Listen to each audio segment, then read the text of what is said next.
আসসালামু আলাইকুম।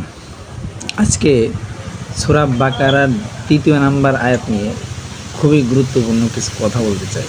ওয়াল্লাযীনা ইউমিনুনা বিমা উনজিলা ইলাইকা ওয়া মা উনজিলা মিন ক্বাবলিক ওয়া বিল আখিরাতি হুম ইউকিনুন।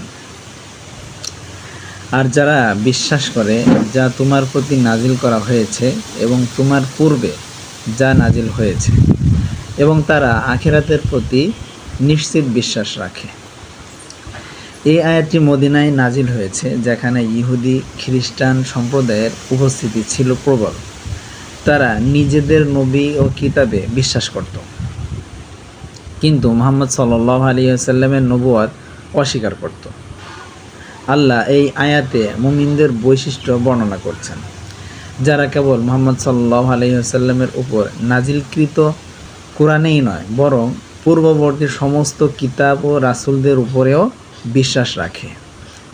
আর তাদের অন্যতম বৈশিষ্ট্য হচ্ছে আখিরাত বা পরকালের প্রতি তারা শুধু বিশ্বাসই করে না, বরং নিশ্চিত বিশ্বাস ইয়াকিন রাখে। এটি এমন এক মানসিক অবস্থান যেখানে কোনো সন্দেহ থাকে না। বর্তমান সময়ে এই আয়াত আমাদের একটি স্পষ্ট বার্তা দেয়।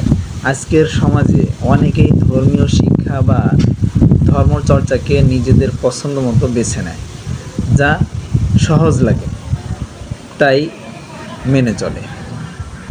যা কষ্টকর বা নিজের ইচ্ছার বিরুদ্ধে যায় তা এড়িয়ে চলে। কেউ শুধু ইবাদতের দিকে মনোযোগ দেয়, কিন্তু আর্থিক লেনদেন বা সম্পর্কের দিনগুলোতে ইসলামের বিধান মানে না। এই আয়াত আমাদের শেখায় যে ঈমান মানে পূর্ণ সাবমিশন, আংশিক নয়। একইভাবে ধর্মীয় ঐতিহ্যের প্রতি রেসপেক্ট বা শ্রদ্ধাবোধও এখানে শিক্ষা দেওয়া হয়েছে। যারা একনিষ্ঠভাবে কোরআনে বিশ্বাস রাখে কিন্তু আগের কিতাবগুলোর গুরুত্ব অস্বীকার করে, তারাও এক প্রকার বিভ্রান্তির মধ্যে থাকে।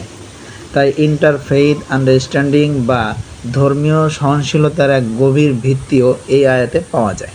এই আয়াত বিজ্ঞানের সাথে মিল রেখেও আমাদের ভাবতে শেখায়। যেমন যেভাবে বিজ্ঞানের প্রত্যেকটি ডিসকভারি পূর্বের কোনো আবিষ্কারের ধারাবাহিকতা, ঠিক তেমনিভাবে নবুয়ত ছিল ধারাবাহিক। হযরত আদম আলাইহিস সালাম থেকে শুরু করে মুহাম্মদ সাল্লাল্লাহু আলাইহি ওয়াসাল্লাম পর্যন্ত সব নবী একক লক্ষ্য করে প্রেরিত হয়েছে, মানবজাতিকে আল্লাহর দিকে ফিরিয়ে আনা। আবার আখিরাতের ধারণাটিও ফিরিয়ে আনা। আজকের বিজ্ঞানের মাল্টি ডাইমেনশনাল রিয়েলিটি তথ্যের সাথেও সামঞ্জস্যপূর্ণ। যেমন মৃত্যুর পর অন্য এক জগৎ বা ডাইমেনশনে প্রবেশ, যার অস্তিত্বকে অস্বীকার করা বিজ্ঞানের দৃষ্টিকোণ থেকেও কঠিন হয়ে পড়ছে।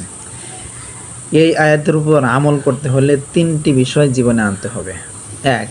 কোরআনের প্রতিটি বিধান মেনে চলার চেষ্টা করা, কেবল সুইটেবল বা সুবিধাজনক অংশ নয়। 2.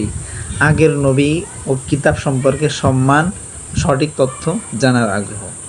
3. আখিরাতের প্রতি এমন বিশ্বাস রাখা যাতে দুনিয়ার প্রতিটি কাজের পিছনে অ্যাকাউন্টেবিলিটি বোধ জেগে ওঠে।